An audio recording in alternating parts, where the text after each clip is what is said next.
She knocked softly on my door and asked if she could borrow a cup of sugar. "Just sugar," she said, and flashed that easy smile that made you feel like you could tell her anything. I handed her the tin, watched her walk toward the street, the afternoon light soft across her shoulders. 3 nights later I stood staring at my counter, and there it was. The sugar I had lent her, back where it started, unopened, untouched, and yet something inside had found its way back, something I didn't ask for and couldn't explain. In that moment, everything changed. Before we dive deeper, let us know in the comments where you're watching from. We'd love to hear from you, and don't forget to hit that subscribe button so you never miss any of our upcoming videos. Melissa Hartley had lived across the street from me for 6 years. She wasn't just a neighbor, she was the kind of person who remembered your birthday, who showed up at your door with pie on a Sunday afternoon. We spoke often, sometimes in passing, sometimes for hours on the porch, but there were things about her I never knew, things she never let slip. Now she was gone, and the last ordinary moment we shared was that exchange over sugar. But how did it end up back in my kitchen, and what was hidden inside it? The police wanted to know who I thought could have returned it. I didn't have an answer. All I knew was that in a town where everyone knew everyone, somebody knew more than they were saying. And the truth, whatever it was, wasn't going to stay buried forever. Melissa Hartley was the kind of neighbor you could count on. She kept her lawn immaculate, waved at passing cars, and seemed to have a genuine smile for everyone she met. Born and raised 2 towns over, she'd moved here after what she called a bad chapter in her life, though she never offered details. People respected her privacy. She worked part-time at the local library, volunteered at the food pantry, and had an open-door policy for neighborhood kids selling cookies or raising money for school trips. In the summers, she hosted small gatherings in her backyard, quiet affairs with iced tea and soft music. But even in those moments, there was something measured about her. She never drank more than half a glass, never stayed out too late, and seemed to watch the street more than the people she was with. I didn't think much of it at the time. After all, everyone has their quirks. But looking back now, those habits might have been more than just quirks. They might have been signs, subtle signals that Melissa Hartley was living with a shadow trailing her, and that shadow was getting closer. 3 days before she vanished, she told me she'd been getting strange calls at night. No caller ID, just silence on the other end. She laughed it off, but there was a stiffness in her posture when she mentioned it. I never realized it then, but that laugh wasn't amusement, it was a cover. The day Melissa Hartley vanished began like any other. It was a Wednesday, warm, quiet, the kind of day where the hum of lawnmowers carried down the street. Around mid-afternoon, there was that familiar knock at my door. When I opened it, Melissa stood there, hair tied back, casual clothes, smiling just enough to seem at ease but with a faint tension in her eyes. She asked if she could borrow some sugar, just enough for a recipe she was working on. I handed her the tin, making a joke about taking the whole bag. She laughed politely, thanked me and walked away, cradling the tin against her side. That was the last time I saw her. 2 days later, her sister knocked on my door, panic in her voice. Melissa hadn't shown up for work.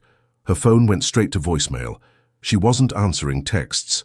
A quick check with neighbors confirmed no one had seen her since that afternoon. The police were called, and within hours the quiet street was lined with patrol cars. Officers moved from house to house asking questions, taking notes. It wasn't until the next morning that I noticed something strange. Sitting on my kitchen counter was the same tin of sugar I had given Melissa. I hadn't been in the kitchen the night before. I would have seen it. My door was locked, my windows closed, and yet there it was, right where I would notice it. I opened the lid, half expecting to find it empty, but nestled inside was a folded piece of paper. No words, no obvious message, just a series of numbers and letters written in shaky pen strokes. I didn't understand it, but I knew immediately this was no mistake. The police took the sugar tin immediately, sealing it inside an evidence bag. Detective Ray Coleman was the one who handled it, a man with a square jaw and a habit of pausing before he spoke, as if weighing every word. He asked me when I had last seen Melissa Hartley, what she had been wearing, whether she'd said anything unusual. I told him about the sugar request, about how she had seemed Normal, maybe a little distracted, but nothing alarming. When I mentioned the numbers and letters inside the tin, his expression shifted. Just slightly, but enough to tell me he thought it mattered. By that evening, the whole street was buzzing. Some neighbors speculated she'd left town suddenly, others whispered about an old relationship turning sour. The local news aired her photo alongside the headline, "Small Town Woman Missing, Last Seen by Neighbor." I watched the segment in my living room, feeling the weight of the unspoken. I was the last known person to see her alive. 2 days later, Detective Coleman returned with more questions. They'd analyzed the folded paper and found that the ink was fresh, written no more than a day before the tin appeared in my kitchen. That meant Melissa had either placed it there herself, or someone else had done it recently, possibly the very person responsible for her disappearance. When I asked how the tin could have gotten inside my locked house, Coleman hesitated. Then he asked for my fingerprints. He said it was standard procedure, but I could feel the unspoken implication. And when he told me a partial print on the inside of the tin matched mine, the unspoken became something more dangerous. Detective Ray Coleman didn't come back for a week. When he did, it wasn't for casual questions. He had a folder under his arm and a look that told me something had shifted. He sat at my kitchen table, the same table where Melissa Hartley had stood just days before she vanished, and spread out a single sheet of paper. It was the folded note from the sugar tin. Only now it had been decoded. Those numbers and letters weren't random. They were GPS coordinates. The location was an old farmhouse 20 miles outside town, abandoned for over a decade. Police had gone out there the night before.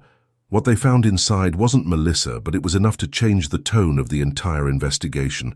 The floorboards in the front room were darkened with old stains.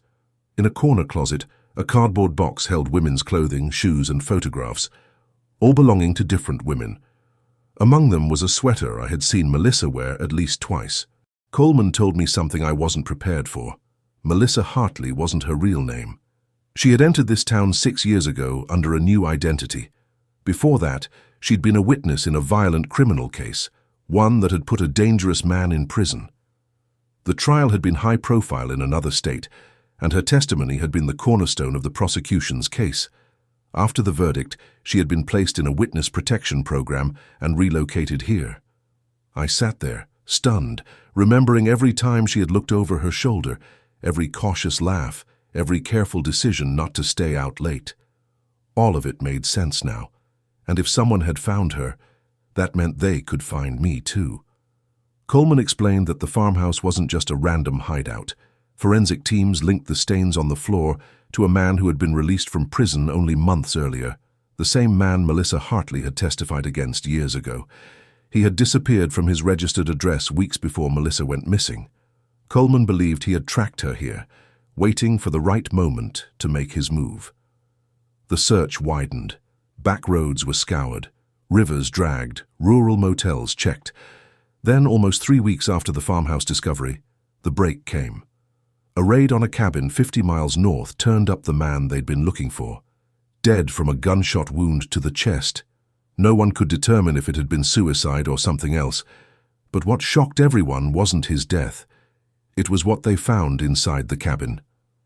In a locked trunk was Melissa Hartley's identification under both her current and former names, several changes of clothes, and a second sugar tin identical to the one that had appeared in my kitchen. This one was empty, but taped to the inside of its lid was a small brass key. The key fit a safety deposit box in a nearby town. When the box was opened, it revealed hundreds of photographs, journals, and documents linking Melissa to years of sightings across multiple states, always under different names, always just out of reach. Some of the entries hinted at being followed, others spoke of finishing what I started. But there was nothing to confirm whether she was alive or dead. Coleman closed the file with a sigh. Officially, the case was considered unresolved. Unofficially, he told me to keep my doors locked and my eyes open. Weeks passed without news, until one quiet evening, a package arrived at my door. Inside, wrapped in brown paper, was the original sugar tin I had given Melissa Hartley, and a note in her handwriting. It said only, "You weren't supposed to find me." I held that sugar tin for a long time, staring at the faded metal and wondering if Melissa Hartley was out there somewhere, watching from a distance, waiting for the right moment to reach out, or to disappear again for good. Every answer seemed to lead to another question. Had she run to protect herself, or to hide from something even worse? And if she'd survived, why send the tin back to me at all? Maybe it was a warning. Maybe it was her way of saying goodbye. Or maybe it was an unspoken promise that one day I'd know the full story. But until then, all I had was a name, a memory, and a mystery that refused to fade. What do you think really happened to Melissa Hartley? Was she a survivor still out there, or a ghost leaving only clues behind? Tell us in the comments. We read every single one. And if you thought this was shocking, wait until you hear about the woman who vanished the night before her wedding and the letter she left behind. Subscribe for more true life mysteries and twists you'll never see coming.